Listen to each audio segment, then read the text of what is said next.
Hey, this is Meridith Elliott Powell. You know what time it is. Welcome to Thrive, the show where we dive into the strategies, discuss the steps, everything that you need to know to turn all of this uncertainty into your greatest competitive advantage. And today, I've got a great show for you because we're going to talk to you not only about what you need to know to be mentally fit in today's marketplace, but how you can take advantage of just an incredible opportunity. I've got the founder of the Breakfast Leaders Forum here today. And I want to welcome to the show Hillary Fetter, the founder of the Breakfast Leaders Forum. Welcome, Hillary. Thank you, Meredith. It's great to be here with you. Well, you are so much more. I want to talk about the Breakfast Leaders Forum, but tell our audience a little bit about you, your background, what you do, but how you came up with this idea. Well, a little bit about my background. I have been a business owner for 35 years, and my company, we work to help the companies that we serve make the people that matter to them feel like they matter. We help them build strategies and programs around people-centric practices and believe deeply that people are their most important asset. Coming out of the Great Recession, myself and two other business leaders saw a real need for smaller and middle market companies to figure out how to gather, come together, learn, grow, try to repair all the feelings from the Great Recession. And we founded the Business Leaders Breakfast Forum. We ran that program until COVID, and we were shut down in March of 2020. And in that interim, the three of us agreed that it was really an in-person program. We weren't going to take this on any digital platform. And when the pandemic subsided, one of my co-sponsors had been acquired. Another of my co-sponsors had retired. And that left me as the sole person. And it took a couple of years to find the right sponsorship base to rebuild this program and bring it back to life. And we did. And it's been received beautifully. It is a great way to bring the community together, learn together, and connect. I have been amazed that the more high tech our world becomes, the more need there is for human connection. As we were talking about before we came on this podcast, that I live in Asheville, North Carolina. And when the big storm hit us, we lost internet and we lost phone, we lost power and water. But I got to tell you, being without your internet and your phone was really very different. And at the end of the day, it was the community and the relationships that you build that made all the difference in those first couple of days. But after the Great Recession, and I assume you were talking about 2008, is that correct? Mm-hmm. Yep. Which, it's so funny because when we think about 2008 now, compared to the uncertainty and things we go through now, it just doesn't even seem that big. No. Gee, Right. what were the things that you saw? What was the value that you saw in getting together in person and building community and not taking something like this online? Well, that was it. I mean, myself and the two other sponsors, unlike other programs like this, we literally stood at the entrance to the room, and we were all people connectors. And we made sure when somebody walked in and they were, I'll call it a foreign face, somebody who hadn't been there before, we really worked hard to introduce them to somebody that we knew would take them under their wing, so nobody was standing in a corner alone, and really help them build relationships and build community. Over time, we found people started doing business with each other. People found ways to create meaningful introductions for each other, which was one of the reasons we did not take this online. And to your point, in the pandemic, there was a very short window where my business went totally silent. And I was like, wow, I can't redo 2008. And within 2 weeks of the stay-at-home orders, all of a sudden my phone rang, and it was from someone who I had known in the community, but not actually done work with. And she said to me, "We sent our employees home 2.5 weeks ago. And do you know what they've done?" And she reeled off everything that everybody was doing, figuring out how to work with limited bandwidth in your home and manage your children who are now trying to do school through Zoom. And, you're working at home and all of that. And she said, "We need to find a way to acknowledge the work and the efforts they're going through." And we helped them come up with a package that we could send to their home that would engage their family into doing something fun as a distraction. And when she reported how amazing that had been received from her employees, I turned around and started really positioning that thinking with all of my current clients. And it was an amazing way for my company to get through the pandemic. And we actually thrived through the pandemic and grew.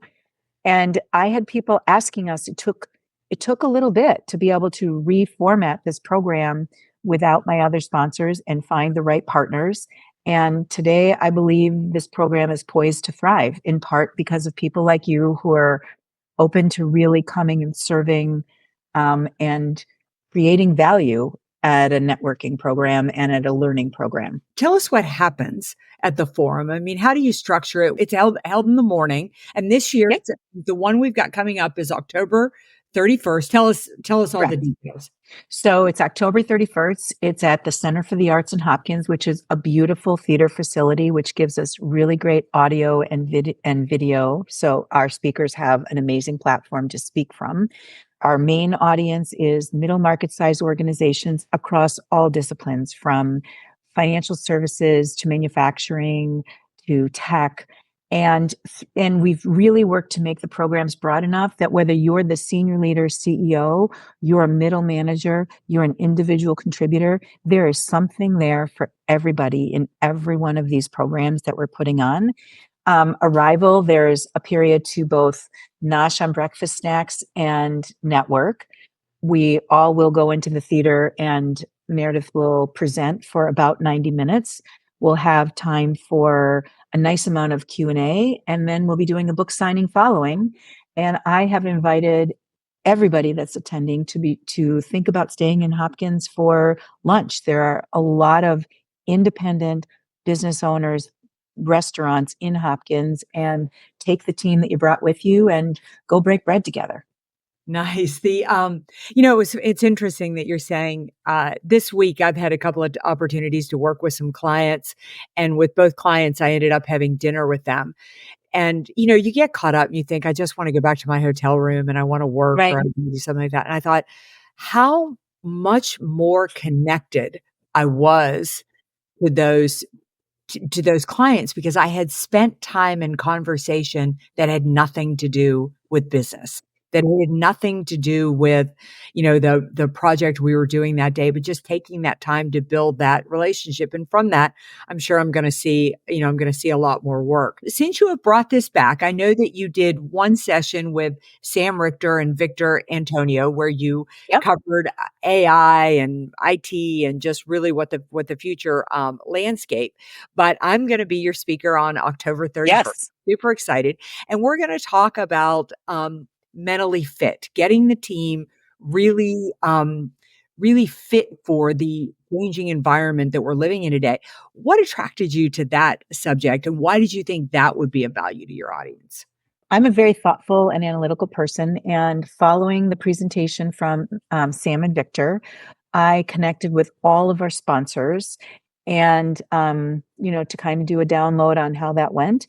And then actually ask them, what are your biggest pain points inside your companies? And I have an entire laundry list of things that they shared with me. And then since I'm the lead presenter on this, I went to my key clients, and all of which who attended, and asked them the same question. And over, in one way, shape, or form, it was about, our team is burned out. We don't know how to do this hybrid, remote. It's stressing us out. And then if you just look in the generalized landscape of what's going on, whether it's globally with wars in different parts of the world or domestically, and you look at, I've listened to so many of my clients say, we just can't wait till the election's over. We just need more certainty. And any of those things, or you look at the violence that's happening, people are just, they're worn down, they're tired, residual from the pandemic. You call it whatever you want. And I believe in trying to figure out how to help lift people up. If I'm going to bring a subject to you, I want it to be meaningful. I want it to be intentional. I want you to walk away thinking, this was a good investment of my time. I can't agree more, because people are next to their children and their money. There's nothing they could give you more precious than their Right. time. It's interesting because we came about this subject really with the same path. So when back in 2016, when the economy was good and nobody ever thought that what's the future has ended up holding, I started researching uncertainty because, like you, I pick all my topics by talking to my clients and saying, what's going on? What are you feeling? What are you worried about? And everybody was worried about uncertainty, even though we didn't know COVID was coming. We didn't know any of those things. And that's when I wrote the book, Thrive, Turning Uncertainty to Competitive Advantage. But when I finished that book, everybody said, we understand as leaders how to run our businesses, but I need you to help our employees. And that's why I wrote Mentally Fit, Powerfully Resilient, and Competitively Strong. And, the very fact that people are burned out today is actually understandable. The pace of change has increased 185% in the last 6 years and 33% in just the last year. That means change is coming at you in rapid speed, faster than we have ever known it to come before.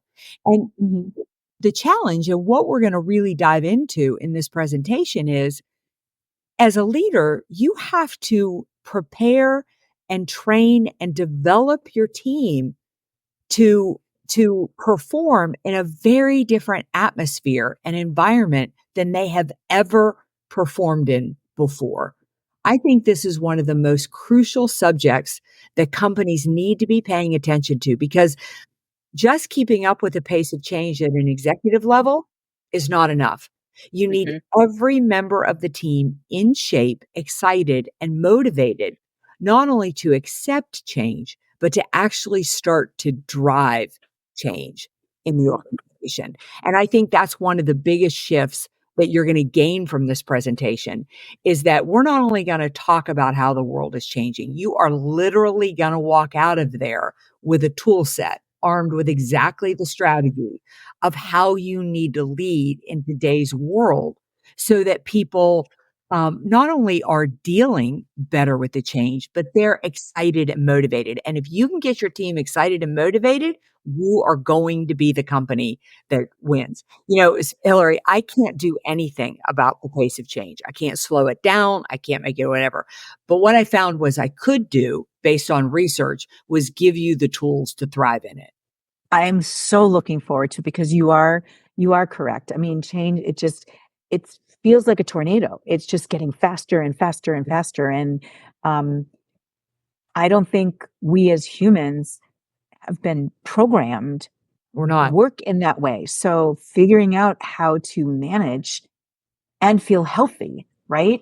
Because I listened to a banking executive over breakfast one day, which is one of the reasons why they jumped on sponsorship immediately.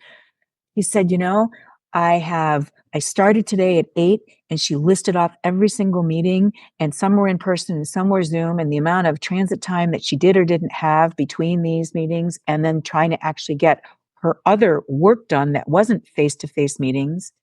And at the end of the day, 4:30, 5 o'clock, going, oh my goodness, now I need to walk home into my two, I think she's got like middle school age kids and a husband, and be present, make sure that I'm interested in their day, and listening to them, and prepare and eat a meal together. That takes energy that I literally don't have at the end of the day. And that's terrible. Like, we all need to be able to do that. You want to engage with your family as much as you need to engage when you're at work.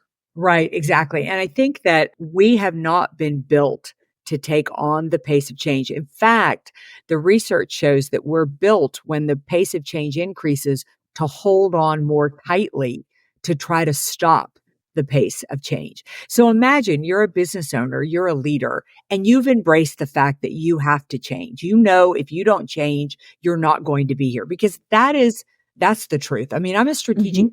by training. And when I started doing strategic plans, we were told to update a strategic plan every 5 years. Now we update a strategic plan every 3 months. That's how fast strategic plans go out of date. And so if you're not helping your team understand how to thrive in an environment like that, they're not going to come on board with you. And what is going to happen is that they're going to leave, or they're going to check out and they're going to stay. And either way, your business is going to be holding a very big expense that isn't producing at the level you need to. And it doesn't have to be that way. And in fact, if you don't, as an organization, start driving change, I think I forget the statistic now, but I know it by the time we speak in Minnesota. I'll look it up.